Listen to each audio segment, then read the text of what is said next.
Con este cuarto vídeo empezamos a hablar de lo que es el elemento más importante de un lenguaje orientado a objetos como es C#, que en este caso es la clase. Y para ello vamos a empezar a programar. Vamos a crearnos un proyecto nuevo. Vamos a archivo, nuevo proyecto. Dentro de los proyectos elegimos aplicación de consola y le llamamos ejemplo 001. Vamos a aceptar. Se crea la plantilla del proyecto y aquí tenemos el mismo esquema que teníamos en el vídeo anterior a la hora de crear Hola Mundo. Pues en este caso vamos a crearnos una clase nueva y la creamos tal y como ya comentamos el otro día. Vamos a crear una clase persona, que es un ejemplo, una clase bastante típica en ejemplos de programación. Y vamos a crear una variable miembro, que en este caso va a ser una booleana, que va a ser esmujer. Simplemente recordar que como no he colocado delante de boolean y delante de class ningún tipo de modificador de acceso, la clase es interna y boolean es privado. Yo recomiendo que coloquéis siempre el tipo, más que nada para evitar qué es, qué no es, y además es una buena praxis realmente hacerlo para cuando el código llegue a otros usuarios, a otros programadores. Bueno, pues la clase primera creada sin demasiados problemas, ¿verdad? Vamos a heredar esta clase. Vamos a crear otra clase, que en este caso vamos a llamar la clase profesor y que herede de persona. Aquí, ¿cómo se hereda? En C# se hereda con 2 puntos. Simplemente incorporamos 2 puntos y ponemos seguidamente el nombre de la clase padre. Ya lo tenemos. Es decir, que comparando con Java, lo que en Java era un extends, aquí son simplemente 2 puntos. Nuestro siguiente paso lógico es crear un constructor de la clase. En este caso tiene poco misterio, ya que es exactamente igual que como se creaban los constructores en Java. Vamos a escribir el modificador public después el nombre de la clase, profesor, esos correspondientes paréntesis, y ya lo tenemos. Tenemos el constructor de la clase profesor. Me gustaría, por ejemplo, ahora mismo que el sistema me fuera contando el número de objetos profesores que voy creando, tener un contador. ¿Cómo haríamos esto? Pues utilizando lo que comentamos en el vídeo pasado de los métodos estáticos, de los métodos de clase. Simplemente crearíamos en profesor un método, en este caso lo voy a hacer público, podría ser de cualquier tipo, static, int, vamos a poner contador, profes, y lo inicializa a 0. Directamente después, cada vez que construya un objeto profesor, lo que voy a hacer va a ser incrementarlo. Muy bien, ya tendríamos un contador de objetos profesores. ¿Cómo crearíamos un objeto profesor? Bueno, pues simplemente vendríamos aquí al static void main, crearíamos un profesor, p igual a new profesor, ¿de acuerdo? Y para quedar bien y saber lo que estamos haciendo, para no estar ahí un poco perdidos en lo que el programa nos está haciendo, pues convendría escribir en pantalla algún tipo de información. En este caso, el número de profesores. Aprovecho para indicaros, por ejemplo, cómo se indica en una salida por pantalla, en una cadena, cada parámetro, cómo se muestra. En este caso se coloca entre llaves el número de parámetro correspondiente a los parámetros que colocas después. Por ejemplo, el 0 va a ser de la posición 0, que claramente va a ser profesor punto contador profes. Tener en cuenta, o bueno, os dais cuenta de que utilizo profesor, el nombre de la clase, y no el nombre del objeto, porque contador profes es un elemento estático, con lo cual es un elemento que pertenece a la clase, no pertenece al objeto, ¿vale? No pertenece al objeto, pertenece a la clase. Voy de paso a poner el readline para que mire el espacio. Bueno, podríamos compilar esto a ver qué sale. Compilamos, ejecutamos y me lo traigo aquí por la parte. Número de profesores 1, lo que esperábamos, ¿no? Muy bien, pues ya tenemos un primer esquema básico de una primera aplicación nuestra. Vamos a avanzar un poquito más.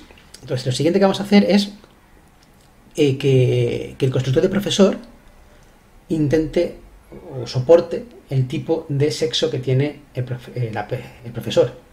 En este caso sería la persona. ¿Cómo vamos a hacer eso? Bueno, la idea sería crearnos otro nuevo constructor que soporte el sexo. En este caso, me copio este de aquí. Me copio este de aquí. Y aquí ponemos un boolean mujer. ¿De acuerdo? Bien, en este caso ya podríamos incorporarle, ya podríamos pedir al constructor, podemos indicarle qué tipo de sexo tiene el profesor. Pues tiene una pequeña pega. La pega es la siguiente. Todo constructor, cuando es llamado, en caso de que tenga, o que derive, mejor dicho, de una clase padre, todo constructor va a llamar, antes que ejecutar cualquier línea de su constructor, va a llamar al constructor del padre. Me explico. Cuando aquí hemos creado un objeto profesor y hemos llamado al constructor de profesor, ha venido al constructor de profesor este que está aquí. Hemos pensado todos que ha creado o directamente ha acumulado un 1, un valor, ha sumado uno más en contador profes. Pero realmente entre aquí y aquí, aunque no se ve, automáticamente el sistema, llámale Cesar, llámale Java, lo que hace es que llama al constructor del padre. El padre es persona, con lo cual llama al constructor de persona. Me diréis, ¿es que persona no tiene constructor? Sí, persona tiene constructor. Toda clase tiene obligatoriamente constructor. Si tú no defines un constructor, C# te va a crear automáticamente un constructor nulo, vacío, sin parámetros, pero lo crea. Lo que ha ocurrido es que como no tenemos, él lo ha creado, no hace nada ese constructor y lo único que ha hecho ha sido llamar a contador profes. Aquí el problema cambia, porque lo que quiero hacer es llamar a este constructor. Aquí llamarle, por ejemplo, ponerle true. ¿A qué constructor va a llamar ahora? Ahora se va a llamar al constructor este de aquí abajo, al que tiene un parámetro mujer. A llamar a este constructor, lo primero que va a hacer, al no haber nada definido, es llamar al constructor del padre. Como no hay, va a llamar al vacío. Nadie va a inicializar el campo es mujer, porque acabará de salir vacío, contador va a entrar uno más, como pensábamos, y se acabó. ¿El objetivo cuál es? El objetivo sería intentar crear aquí un constructor. Un constructor que fuera public persona y que ese constructor admitiera aquí un campo que fuera el campo boolean mujer. De manera que lo que simplemente haría es que es mujer es igual a mujer. ¿De acuerdo? Ahora pensaría, ya está todo solucionado. Cuando llamemos al constructor de profesor con un parámetro true, vendrá aquí y él llamará a su constructor padre que tiene un parámetro, perdón, que tiene un parámetro, en este caso boolean. No es así. No le hemos definido en ningún momento a qué constructor ha de llamar, con lo cual por defecto llamará al constructor por defecto, al constructor que existe automáticamente en el sistema, que es el básico, que podríamos crearlo si queréis aquí, por tenerlo, que sería este. Hay que especificar en cada uno de los constructores a qué constructor de la clase padre hay que llamar. Muchas veces esto no va a ocurrir, porque a lo mejor únicamente tenemos un constructor, con lo cual llamaría a este y ya estaría. Pero en este caso, por ejemplo, nos es importante. ¿Cómo se hace eso? Bueno, pues simplemente se indica aquí con dos puntos, la etiqueta base, la palabra reservada base y los parámetros. En este caso voy a ponerle mujer. ¿Qué consigo con esto? Pues consigo con esto que a la hora de llamar al constructor del padre no llame a este, sino que llame a este. Esto es parecido a lo que, parecido no, es exactamente lo mismo a lo que en Java se llama o se denomina el super, la variable, perdón, el comando super, que llama al constructor de la clase padre específico que deseas. De esta manera ya veríamos cómo se crea un objeto profesor que incluye la etiqueta es mujer, en este caso, pues como lo hemos creado a true, con true. ¿De acuerdo? Vamos a intentar verlo, así que vamos a escribir aquí en persona un indicador que nos diga, perdón, en castellano, un indicador que nos diga exactamente el tipo de objeto que hemos creado, qué tipo de objeto es. Vamos a poner, por ejemplo, creando un y el primer parámetro que sea, por ejemplo, si es mujer, que ponga a mujer, y en caso contrario que ponga hombre. Vale.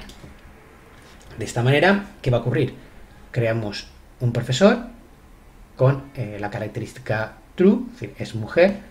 Llegará aquí, llamará al constructor base que tiene un parámetro, en este caso el parámetro tiene el valor true, el único constructor que tenemos en ese caso es este, pondrá que es mujer, lo ejecutará y luego volverá a venir aquí a ejecutar su constructor correspondiente, incrementando contador profes.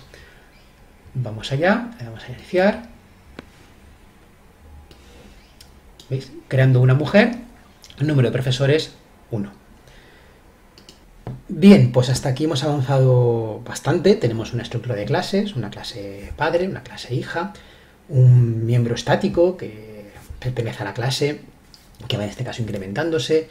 Hemos creado constructores, cómo llamar a constructores específicos de las clases padres, pero seguramente aquí hay algo que os chirría, y es que en el constructor de la clase profesor hemos utilizado, en otros constructores está el incrementador de la variable contador profes.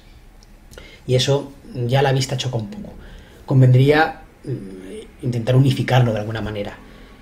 Bueno, pues existe la posibilidad. La posibilidad de unificarlo es llamar a un constructor, llamar desde un constructor a otro constructor de la clase. En Java eso se hace con la función this, se hace algo como esto, lo escribo aquí abajo, this paréntesis, llamando a esta función en la primera línea del constructor que quieres, es decir, para hacerlo realmente más correcto, sería hacer así. Eso estaría llamando a este constructor. Desde aquí llamaríamos a este constructor, con lo cual evitaríamos esto. Pero el problema que tenemos es que aquí no podemos llamar a otro. Podemos hacer otra llamada. Hemos llamado a base, hemos llamado al constructor este de aquí, con lo cual no podemos utilizar y llamar también a this. Hay que plantearse cómo solucionar cada uno de los problemas en función de la problemática que tenemos. En este caso vamos a implementarlo poniendo el this aquí. This, y por defecto que coja el valor false. Es decir, que por defecto sea un hombre. ¿Vale? ¿Qué va a significar esto? Bueno, pues que en el caso de que yo cree un profesor sin ningún parámetro, lo que va a ocurrir es que va a llamar a este profesor, que es el constructor sin ningún parámetro, llamará a un constructor de la clase profesor, pero con parámetro false, que en este caso este de aquí. Lo ejecutará, pondrá contador profes, por supuesto este contador profesor sobra, llamará a este de aquí, este llamará a este de aquí, creará lo que tenga que crear, saldrá y se llamará a este. ¿De acuerdo? Y posteriormente se llamaría a lo que quedase de este. Bien, ya hemos visto un poco las llamadas a constructores. Antes de acabar el vídeo me gustaría tratar dos temas más. El primer tema es las variables, las constantes y las variables de solo lectura.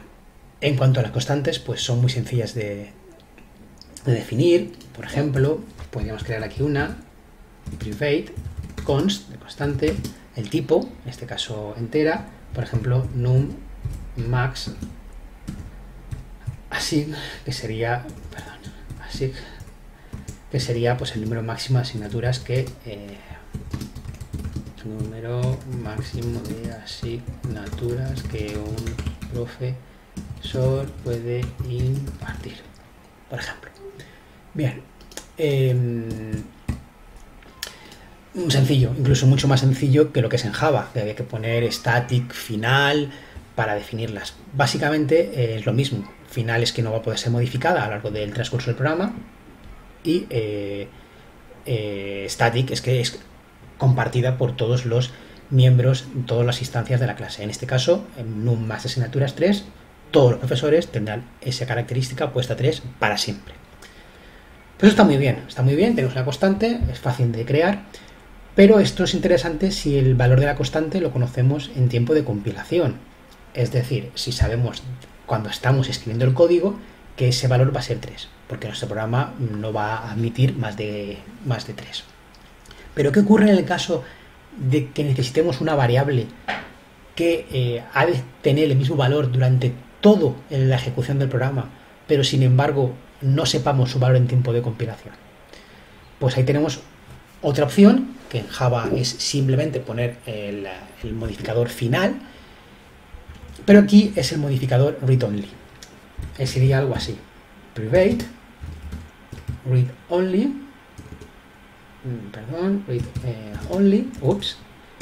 read-only, vamos a ponerlo por ejemplo de tipo entero id. Es decir, hemos creado una variable miembro entera de tal manera que todo profesor tendrá un identificador único. Un identificador será único para ese profesor y no podrá cambiar a lo largo de toda la ejecución del programa. El problema es que no sé cuál va a ser en tiempo de compilación, cuál va a ser ese modificador, ese identificador. ¿Cómo lo podríamos asignar? Porque claro, hay que asignarlo. Si no lo asignamos, esto tiene poco sentido. Pues bueno, se asignan en los constructores. En este caso, podemos venir a este constructor que tenemos aquí e incorporarle un int id, y aquí dentro ponerle que id es igual a id. Tenemos ya creado constructor, hemos modificado un constructor de tal manera que es factible pasarle un identificador, y ese identificador será asignado a la variable miembro read-only de solo lectura id. A partir del momento que es asignada, ese profesor, su identificador no lo puede cambiar en todo el proceso de ejecución. Bueno, ahora tenemos otro problema, y es que este constructor llamaba a otro constructor que tenía un único parámetro. Eso ya no existe, ya no está. Ahora tenemos un constructor que tiene dos parámetros, con lo cual esto es incorrecto. La primera idea que se nos puede ocurrir es poner aquí 0 false y dar por defecto, igual que hemos hecho con el sexo, dar por defecto un identificador. Eso no es muy buena idea, porque buscamos que el identificador sea unívoco. Si proporcionamos ya herramientas para que el programador cree, que sea sin querer, identificadores, posibilidades de repetir identificador, no vamos bien. Podría ser una estrategia poner un -1 y luego detectar a aquellos usuarios que no tienen, aquellos profesores que no tienen identificador. Pero bueno, yo soy más de intentar hacerlo de otra manera, y es obligar a que todo constructor de profesor requiera un parámetro que como mínimo sea el identificador. De esa manera, el constructor vacío deja de tener sentido, aparece ya el constructor con un parámetro como mínimo, y ese parámetro es el que podemos posteriormente pasar a el constructor del sexo que teníamos antes, que en este caso ya tendría que tener los dos parámetros correctamente pasados. Me podéis preguntar ahora, bueno, ¿y qué pasa con el profesor? Con el constructor de profesor sin parámetros. Desaparece. De hecho, fijaros arriba cómo el constructor de profesor sin parámetros da un error, porque no lo hay. Es decir, en condiciones normales, si un usuario no crea, si un programador no crea el constructor, es C# el que dice: no pasa nada, tú tranquilo, que te lo creo yo, porque hace falta uno, y te crea uno vacío, sin parámetros, y siempre podrás llamarlo.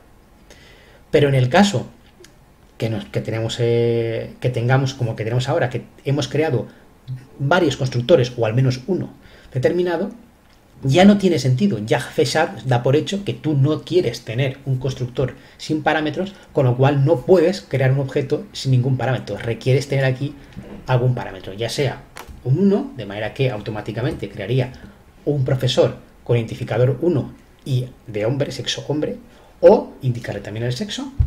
En este caso ponemos un true.